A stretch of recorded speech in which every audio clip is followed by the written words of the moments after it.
Welcome to this episode of Disrupt Education. Today I have Mr. Darius Grissom, the Executive Director of Mind Over Tutor, with us. We're very excited to have him.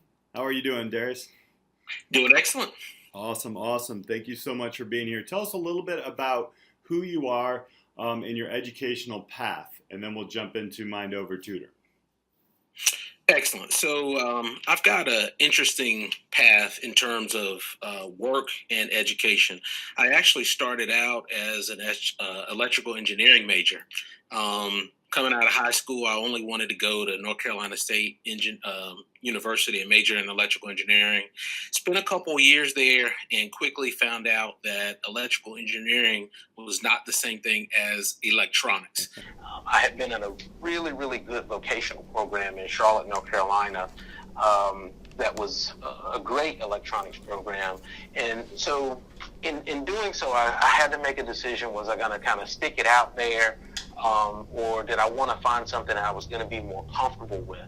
And so I started looking at different pathways, and I realized that chemistry was something that I was always interested in high school. And I started thinking about all of the different things that I could do, possibly medical school, law school. And so that's what led me into chemistry. So I transferred over to North Carolina Central University and ended up getting a bachelor's of science in chemistry. And then just a few years back, so I've worked for 20 plus years as an analytical chemist, and then decided that I really wanted to pursue my passion, and I went back and got a master's degree in online teaching and instructional design. So when I got to ask you, in chemistry in high school, what was it? Was it the actual curriculum? Was it a teacher, or was it like a combination? That's a great question. It really was a combination of the mathematics with the science. So whenever you're covering stoichiometry, all of the components of mathematics that are also included with the chemistry were just very intriguing to me. And honestly, that's a lot of how I ended up becoming an analytical chemist, is because you get to use computers, which kind of refers back or, includes some of your engineering, but it definitely includes a lot of the math and science altogether. Right. And, a lot of pivots there, which is actually something that's cool that you saw that through your education. Because I think a lot of people think, okay, I'm on this track, I'm staying here. Right. And then you from what I gather, you kind of pivoted into the education realm, and that's where you are now.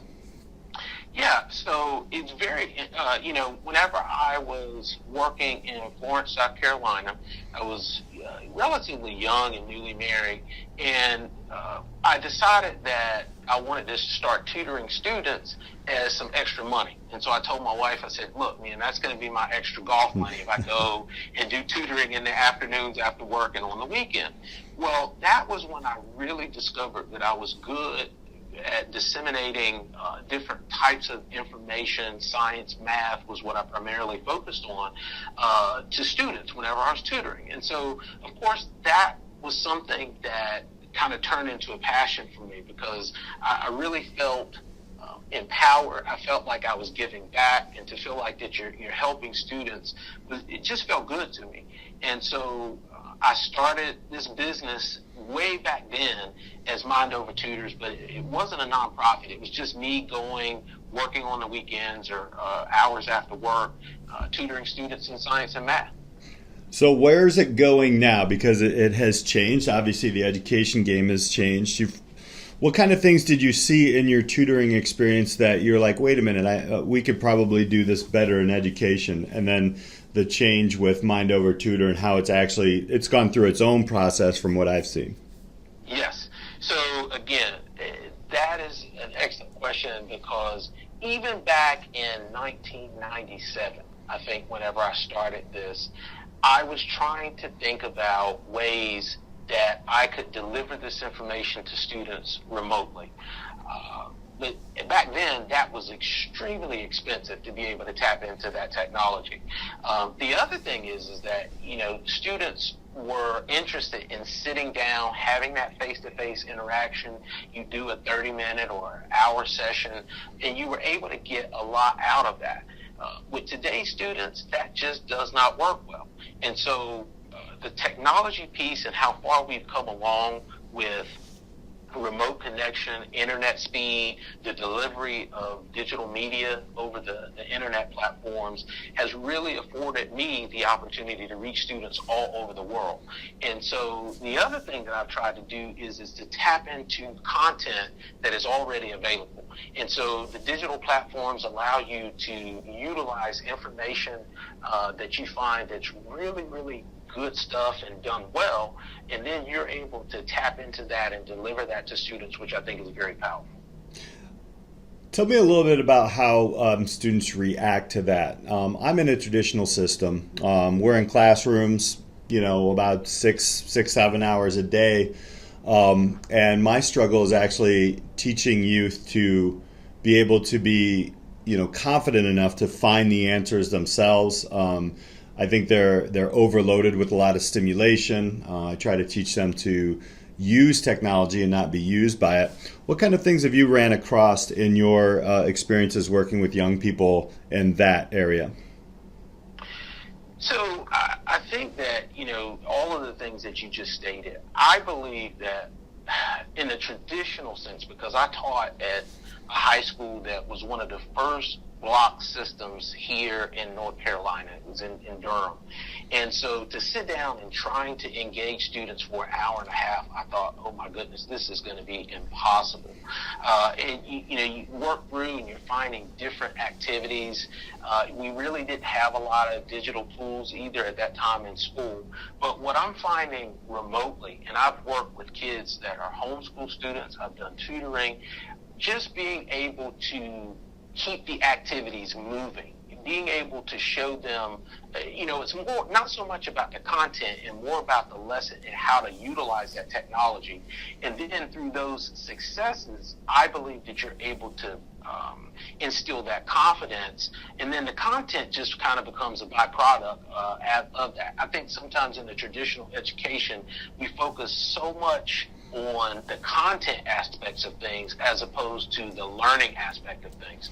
And I think that's where our focus needs to shift. Let students focus on whatever content they're interested in, whatever things that they're good at, but really focus on teaching them the process of learning, understanding the value of learning, and how those things are going to benefit them later on. That's excellent advice, and I think that's the challenge we have in education is how do you think then is a good way that high schools can merge into some of the technology and the online stuff that Mind Over Tutor is doing to better educate everyone? What do you see as a vision there? So for me, I practiced this with my son a few years ago. I have a 19-year-old, so he graduated last year, and he was coming out of a traditional school setting, and we were doing some homeschool things. So we've homeschooled our kids on and off over the years, and both of them are done now. But I actually did portions of his curriculum online, using tools that were online. And what we're doing with Mind Over Tutors is really focusing on things. You hear these buzzwords now, soft skills, professional development skills, all of those types of things. I think we can tie those things into the mathematics, into the English, and really help kids get a head start whenever they get ready to go into a professional arena, just by the type of assignments that we're giving them. Stop focusing so much on the standardized testing. You can say that again. So, and it's interesting because I have a 14-year-old son just right behind you by 5 years, and I have an 11-year-old daughter. And a lot of the things they're in traditional schools, and I'm combining, as much as I can on, what they're doing technologically and building value-based pieces. If you could do it again or change one thing in education in a traditional system, in addition to teaching to the content, teaching about learning and finding what people are good at instead of just straight content. What would it be? How would you design it? I love that. And the thing that I am trying to just be so vocal about, and this is some of what we covered in my graduate studies. I feel like traditional learning is based off of every student walks into a classroom and they start with 100%. And then any assignment that they complete, anything that they do, they're always losing points. You're constantly going down from 100%, right? And so I'm more attuned with going with something like a standard-based learning system or skill-based learning system where a student starts with a 0 and you put in front of them, here are the skills that you have to achieve or the standards that you have to master in order to get a 70%, in order to get an 80%. And that student is constantly working to achieve that goal by moving up as opposed to going down. One of the things for me, and I know you know this as a classroom teacher, the motivation is always excellent at the beginning of a school year. Every time at the beginning of a semester, everybody is motivated, they're energized. And the first couple assignments, students may make 100, you make a 90, but as the content gets more difficult, as the assignments start to wear on students, especially students that don't learn well in that traditional setting, then they become discouraged. That first time they make a 60, the first time they make a 50, they just get beat down and they tend to feel like they will never be able to achieve those scores as other students. And so I would change the grading scale and just look at it from a totally different perspective and saying, to a kid, if you've got to go back and do this assignment 10 times, whatever it takes for you to master this skill or master that standard would be the approach that I would take. And yes. I'll tell you what, I love that. And I've talked to many people on this podcast and outside in my research. And yeah, it is those standards and understanding just, hey, I made this one or I didn't. And then we move on or we move forward and we add and add and add rather than take away. That's brilliant. So tell us a little bit about where people can find and expect from Mind Over Tutor. So you can find us at mindovertutors.org. You can also find us on Twitter or Facebook at Mind Over Tutors. And, I'm looking for people to just take a look at our Workforce Academy program. We're doing some cool things here in Winston-Salem related to, and I'm going to use the buzzword soft skills, but I think of it more as professional development. And it's in a learning management system, which has a gamification piece, which, again, I think is very motivating for folks. So you can find us there. Excellent. Darius, I really appreciate you joining us today on Disrupt Education. You are a true disruptor. You go back to the 90s when I started my first business. So I hear you. I know the times have changed, especially when it comes to technology. Can you imagine the struggles we would have if we still had that technology? Oh, my goodness. Well, we appreciate you being here. Thank you all so much for listening. Until next time, guys, keep disrupting.